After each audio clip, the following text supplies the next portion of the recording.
দিব্য রামায়ণ স্বামী অপূর্বানন্দ সুন্দর কাণ্ড পর্ব ৫।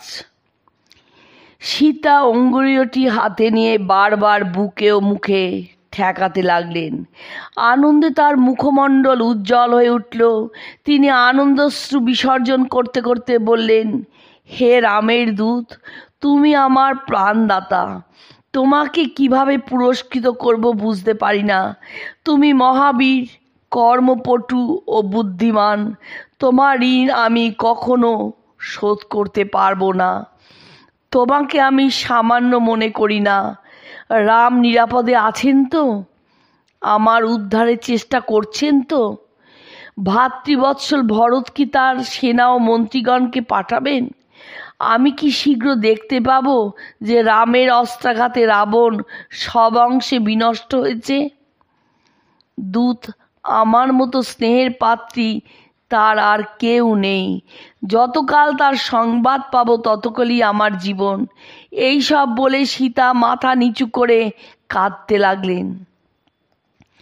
হনুমান সীতাকে সান্ত্বনা দিয়ে বললেন, আপনি যে এখানে আছেন তা রাম জানেন না।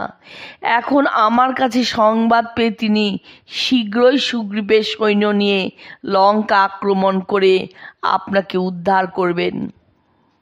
আমি নিশ্চয় করে বলছি, শীঘ্রই আপনি নিকটস্থ প্রস্রবণ পর্বতে লক্ষণ সমেত রামচন্দ্রকে দেখতে পাবেন। তিনি বন্য ফলমূল মাত্র খেয়ে জীবন ধারণ করছেন। রমণীদের প্রিয় কোনো ফুল ফল বা অন্য কোনো জিনিস দেখলেই রাম হা প্রিয়া বলে দীর্ঘ নিঃশ্বাস ফেলেন। এ কথা শুনে সীতা কাঁদতে কাঁদতে বললেন, দূত, আমি উদ্বোধনেই প্রাণত্যাগে কৃতসংকল্প হয়েছিলাম, কিন্তু তোমার কথা শুনে রামকে দেখবার আশায় বেঁচে থাকতে ইচ্ছা হচ্ছে। 10 মাস কেটে গেল, আর 2 মাস মাত্র আমি বাঁচব। আমাকে রামের কাছে প্রত্যর্পণের কথা বিভীষণ অনেক বলেছিলেন, রাবণ তা শোনেননি। বিভীষণের স্ত্রী সরমা জ্যেষ্ঠা কন্যা কলাকে কৃত্তিবাস ও তুলসীদাস রচিত রামায়ণ অনুসারে সানন্দা আমার কাছে পাঠিয়েছিলেন। তার কাছে আমি শুনেছি যে অবিন্ধ নামে এক বৃদ্ধ সৎ স্বভাব রাক্ষস রাবণকে অনেক উপদেশ দিয়েছিলেন, কিন্তু রাবণ সেসব গ্রাহ্য করেননি। উত্তরে হনুমান বললেন, আমার কাছে আপনার সংবাদ পেলেই রাম সুগ্রীবের সৈন্যদল নিয়ে লঙ্কা আক্রমণ করবেন, অথবা আপনি ইচ্ছা করেই তো আজই আমি আপনাকে পিঠে করে সাগর পাড়ে নিয়ে যেতে পারি। আমার সে শক্তি আছে। সীতা বিস্মিত হয়ে বলেন, দূত, তা কি করে সম্ভব? তুমি তো ক্ষুদ্রকায় প্রাণী। সীতার কথা শুনে হনুমান তার দেহ স্ফীত করতে লাগলেন। হনুমানের সেই পর্বত প্রমাণ বিশাল শরীর দেখে সীতা ভয়ে দুহাতে চোখ ঢেকে বললেন, আমি তোমার শক্তি সামর্থ্য বুঝলাম, আমাকে নিয়ে যেতে পারো তাও বিশ্বাস করি, কিন্তু আমি রাম ভিন্ন অন্য পুরুষকে স্পর্শ করতে চাইনে। তাতে রামের যশহানি হবে। অতএব তোমার সঙ্গে যাব না। রামের সঙ্গে সৈন্য নিয়ে এসে তোমরা আমায় উদ্ধার করো। যদি রাম স্বয়ং এসে রাবণকে বধ করে আমাকে নিয়ে যান, তবেই তার যোগ্য কাজ হবে। আমি ধৈর্য ধরে তার আগমন প্রতীক্ষা করব। হনুমান বললেন, দেবী, আপনি ঠিকই বলেছেন, আমার সঙ্গে আপনার যাওয়া ঠিক হবে না। তবে আপনি এমন অভিজ্ঞান দিন যাতে রামের বিশ্বাস হয় যে আমি আপনার সঙ্গে দেখা করেছি। সীতা গদগদভাবে বললেন, দূত, তুমি আমার প্রিয় পতিকে এই শ্রেষ্ঠ অভিজ্ঞান জানিও। চিত্রকূট পর্বতের উপবনে একদিন জলকেলি করে আমরা ভিজা কাপড়ে বসেছিলাম। এমন সময় একটি কাক উড়ে এসে আমাকে ঠোকরাতে লাগলো। আমি লোষ্ট হাতে কাককে নিরস্ত করার চেষ্টা করেছিলাম। আমার স্খলিত বসন ও অনাবৃত দেহ দেখে তুমি হেসেছিলে।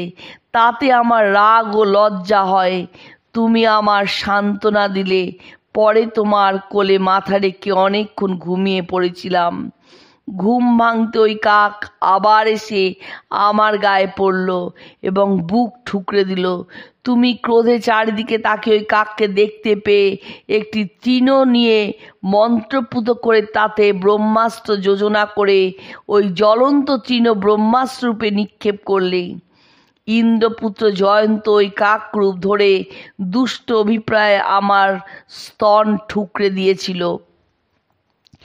ওই কাক বায়ুগতিতে উড়তে উড়তে স্বর্গলোক গেল, কিন্তু ওই জ্বলন্ত তৃণরূপ ব্রহ্মাস্ত্র তাকে অনুসরণ করতে লাগলো।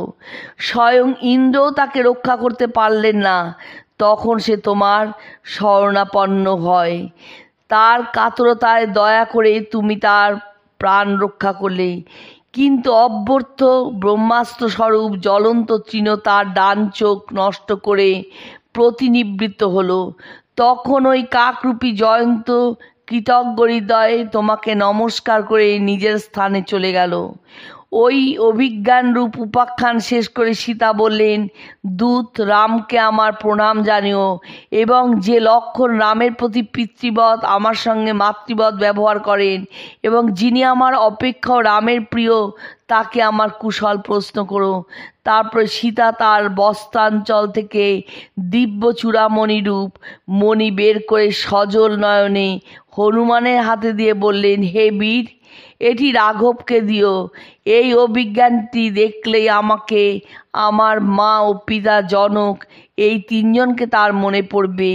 হে প্রিয় দূত, সুগ্রীব কেমন বীর, তার সৈন্যদের পরাক্রম কি তার কিছুই জানি না, তুমি সঙ্গে আসবে তো? সুগ্রীব ও দুস্তর জলধি উত্তীর্ণ হয়ে সৈন্য নিয়ে কি করে লঙ্কায় আসবেন তা বুঝতে পারি না।